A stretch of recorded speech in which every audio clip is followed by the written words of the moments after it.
तो हम लोग को ये था कि जब नए हीरो हीरोइन की फिल्में आती थी तो ऐसा लगता था कि उनका नाम जान रहे हैं या कुछ, तो बड़ा अच्छा लगता था।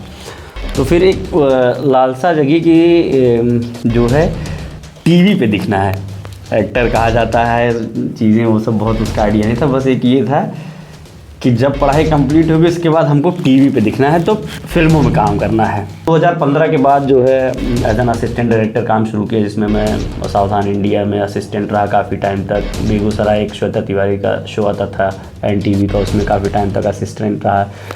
रणबीरी करके एक दूरदर्शन का शो था जो सज्जन सिंह नाम से अनुपम श्याम जी बड़े फेमस थे, उनका उस असिस्टेंट रहा। फिर क्या किया, एज एन असिस्टेंट डायरेक्टर करने के बाद फिर बीच बीच में जब एक दो सीन आता था तो वो कर लिया करते थे। मेरा ये था कि मुझे जो मैं हूँ वो ना करके कुछ अलग करना। तो मुझे नेगेटिव कैरेक्टर्स बहुत पसंद थे कि मतलब जो नहीं हो वो करोगे तो उसका मज़ा बहुत आएगा। तो जब क्राइम पेट्रोल मैंने एज एन एक्टर करना शुरू किया तो पहले एपिसोड से लगातार 8-10 एपिसोड हर सब में जब भी जैसा भी कैरेक्टर होता था मैं नेगेटिव कैरेक्टर करता था। अब मेरी आदत थी, मैं प्रोडक्शन वालों से या डायरेक्टर सर से रिक्वेस्ट भी कर लेता था, सर नेगेटिव कैरेक्टर होगा तो मुझे बुला लीजिएगा। नमस्कार, आप देख रहे हैं राष्ट्रीय प्रस्तावना और मैं हूँ संजीव श्रीवास्तव। दर्शकों, सबसे पहले राष्ट्रीय प्रस्तावना मीडिया समूह की ओर से स्टार्टअप डे की आपको बहुत बहुत शुभकामनाएं। आज हम अपने स्टूडियो में एक ऐसे नवोदित कलाकार से आपको मिलाएंगे जिसने कैरियर में अपना कैरियर फिल्म जगत के लिए चुना है और इनका संघर्ष लगभग 10 वर्ष का होने जा रहा है। आज किसी भी दुनिया में जो रियल लाइफ और रियल लाइफ में जो बैलेंस होता है, वैसे तो मैं बता दूं आपको कि ये जो रोल करते हैं वो नकारात्मक होता है, लेकिन रियल लाइफ में बहुत सकारात्मक हैं। आनंद विक्रम सिंह जो उत्तर प्रदेश के अम्बेडकर नगर जनपद के निवासी हैं और मुंबई जिसको माया नगरी कहा जाता है, फिल्म नगरी कहा जाता है, वहाँ से इनका कैरियर शुरू होता है। आइए मैं जानता हूँ।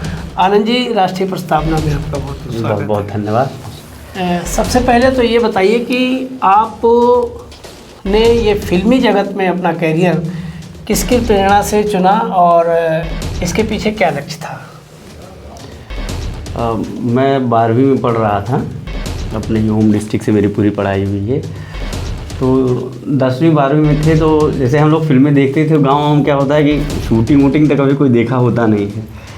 तो हम लोग को ये था कि जब नए हीरो हीरोइन की फिल्में आती थी तो ऐसा लगता था कि उनका नाम जान रहे हैं या कुछ, तो बड़ा अच्छा लगता था। तो फिर एक लालसा जगी कि जो है टीवी पे दिखना है, एक्टर कहा जाता है, चीज़ें वो सब बहुत उसका आइडिया नहीं था। बस एक ये था कि जब पढ़ाई कंप्लीट होगी उसके बाद हमको टीवी पे दिखना है, तो फिल्मों में काम करना है, बस टीवी पे चाहे जैसे दिख जाए। उसके बाद 12वीं पास किए, फिर लखनऊ आए, 1-2 महीने के लिए हमने थिएटर किया संगीत नाट्य अकेडमी से। उसके बाद सीधा बस मुंबई दिख रहा था।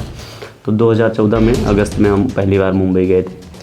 जब आप मुंबई पहुँचे तो जाहिर सी बात है, अम्बेडकर नगर जैसे छोटे से जनपद से निकल के राजधानी में आपने रिहर्सल कर लिया और जब मुंबई पहुँचे तो मुंबई में पहुँच के पहला अटेम्प्ट क्या था आपका? आपको कैसे सेटलमेंट हुआ वहाँ? क्योंकि मुंबई तो बहुत माया नगरी है, वहाँ सामान्य लोगों को कोई अप्रोच नहीं है, तो आपको कोई पूछने वाला भी नहीं है। तो आप कुछ ऐसा बताइए मेरे दर्शकों को कि पहली बार आपका कौन सा उसमें आप फिल्म इंडस्ट्री में गए और कौन सा रोल आपको मिला, उसके बारे में थोड़ा सा प्रकाश डालिए। जब मुंबई गए कुछ एक लोग जानने वाले थे, तो रहने वहने का सब मान लीजिए व्यवस्था था कि हाँ ठीक है यहाँ रहना है, वो रहना। 3-4 लोग हम लोग शेयरिंग में रहते थे मीरा रोड में भाईंदर। तो जब गए तो स्टार्टिंग में जैसे कुछ एक ऑडिशन के लिए जाना होता था तो किसी से पूछ पाछ के कभी जाते थे तो ऑडिशन भी नहीं हो पाता था, कुछ पता तो होता नहीं था। तो 5-6 महीने करीब मान लीजिए 2014 बीत गया तो कोई काम नहीं था। फिर जब कुछ एक लोग जानने में आए तो कुछ लोगों ने सजेस्ट किया कि assistant director, as an assistant director काम शुरू कर दो, तो उससे तुम्हारा एक्सपीरियंस भी हो जाएगा, कुछ कॉन्टैक्ट्स भी हो जाएंगे और फिर काम करने में थोड़ी आसानी होगी। तो मैं 2015 के बाद जो है एज एन असिस्टेंट डायरेक्टर काम शुरू किया, जिसमें मैं सावधान इंडिया में असिस्टेंट रहा काफ़ी टाइम तक। बेगूसराय एक श्वेता तिवारी का शो आता था NTV का, उसमें काफ़ी टाइम तक असिस्टेंट रहा। रणबीरी करके एक दूरदर्शन का शो था जो सज्जन सिंह नाम से अनुपम श्याम जी बड़े फेमस थे, उनका उस असिस्टेंट रहा। फिर क्या किया, एज एन असिस्टेंट डायरेक्टर करने के बाद फिर बीच बीच में जब 1-2 सीन आता था तो वो कर लिया करते थे, और असिस्टेंट होने की वजह से स्क्रिप्ट में पता रहता था क्या कैरेक्टर है। तो आपने अपने कैरेक्टर की शुरुआत नकारात्मक फिल्मों से करी, जी जबकि आप कहना आपका है कि व्यक्ति को सकारात्मक होना चाहिए। जी। तो नकारात्मक फिल्मों में आपका कौन सा रोल था? देखिए, जब मैं 2016 तक तो कंटिन्यू असिस्टेंट डायरेक्टर रहा। उसके बाद जब क्राइम पेट्रोल सावधान इंडिया जो एपिसोडिक शोज़ आते हैं तो उसमें काम करना शुरू किया, तो मैं जैसे बहुत पॉजिटिव आदमी हूँ, बहुत आदमी कहता है ना कि बहुत मिलनसार हर पन वाला, मतलब खुश मिजाज का। लेकिन मेरा ये था कि मुझे जो मैं हूँ वो ना करके कुछ अलग करना। तो मुझे नेगेटिव कैरेक्टर्स बहुत पसंद थे कि मतलब जो नहीं हो वो करोगे तो उसका मज़ा बहुत आएगा। तो जब क्राइम पेट्रोल मैंने एज एन एक्टर करना शुरू किया तो पहले एपिसोड से लगातार 8-10 एपिसोड हर सब में जब भी जैसा भी कैरेक्टर होता था मैं नेगेटिव कैरेक्टर करता था। और मेरी आदत थी, मैं प्रोडक्शन वालों से या डायरेक्टर सर से रिक्वेस्ट भी कर लेता था, सर नेगेटिव कैरेक्टर होगा तो मुझे बुला लीजिएगा। तो वो बड़ा अच्छा लगता है करने में कि जो आप नहीं हो उसको पर्दे पे जब करते हो तो मज़ा आता है मुझे। रियल लाइफ में आप पॉजिटिव हैं, लेकिन रियल लाइफ में आप नेगेटिव हैं। आपका अपना बैलेंस, क्योंकि आपने जैसा बताया कि चैलेंज लेना आपको अच्छा लगता है और व्यवहारिक रूप से आप मिलनसार हैं। वर्तमान समय में कौन सा ऐसा है आपका, क्या कहते हैं इसको, जो फिल्मी जगत में आप जो करें, वेब सीरीज़ है, उस वेब सीरीज़ में क्या कर रहे हैं, आपका कौन सा रोल है और उस वेब सीरीज़ का समाज के ऊपर क्या फ़र्क पड़ने वाला है, उसके बारे में कुछ जानकारी दीजिए। अभी मौजूदा समय में जो है हम लोग एक स्टार प्लस का शो कर रहे हैं हम, जिसका शो का नाम है तोड़ कर दिल मेरा। बॉम्बे शो स्टूडियो जिसको प्रोड्यूस कर रहा है, सचिन पांडे सर इसके प्रोड्यूसर हैं और अमित झा सर डायरेक्टर हैं। अमित झा सर ऐसे डायरेक्टर हैं जिनके साथ एज एन एक्टर मेरी जर्नी शुरू हुई, मतलब एक आइडेंटिफाइड कैरेक्टर में बना कि हाँ मैं आर्टिस्ट हूँ। उसमें अमित सर का बहुत योगदान रहा क्योंकि उन्होंने बहुत बार उनके साथ बहुत सारे एपिसोड्स हमने किए क्राइम पेट्रोल के, तो वही हमारे शो के डायरेक्टर हैं। इसमें चंद्रिका मैम, नितिन द्विवेदी सर जो है क्रिएटिव डायरेक्टर हैं, जुनैद भाई हैं। तो जिसका शूट लखनऊ में हो रहा है। स्टार प्लस पहली बार जैसे सास बहू ड्रामा से हट के किसी वेब सीरीज़ को टीवी शो बना के दिखा रहा है, तो इसका शूट भी बहुत रहा हो रहा है। ये लखनऊ की ही कहानी है, राज और रोशनी की, और आशीष राघव भाई लीड कैरेक्टर कर रहे हैं, अनुरिमा चक्रवर्ती जी उसमें हीरोइन है। नगर निगम पे बेस्ड है एक तरीके से आप कह सकते हैं। आपका क्या रोल है उसमें? उसमें हम नगर निगम की एक कैरेक्टर है उमंग करके, उसकी भूमिका निभा रहे हैं। वो एक एलडीसी होता है, बाद में बड़े बाबू बन जाता है। तो एक तरीके से कॉमेडी कैरेक्टर है कि मतलब वो ऐसा कैरेक्टर है कि जब भी स्क्रीन पे आएगा उमंग नाम आपको पीछे सुनाई देगा, तो पब्लिक जान जाएगी 2-4 एपिसोड के बाद कि ये आ रहा है तो कुछ ना कुछ अतरंगी होने वाला है। तो बड़ा अच्छा कैरेक्टर है। इसके अलावा नगर निगम विभाग पे आधारित स्टोरी है आपकी, जिसपे आप बड़े बाबू का रोल कर रहे हैं। जी जी।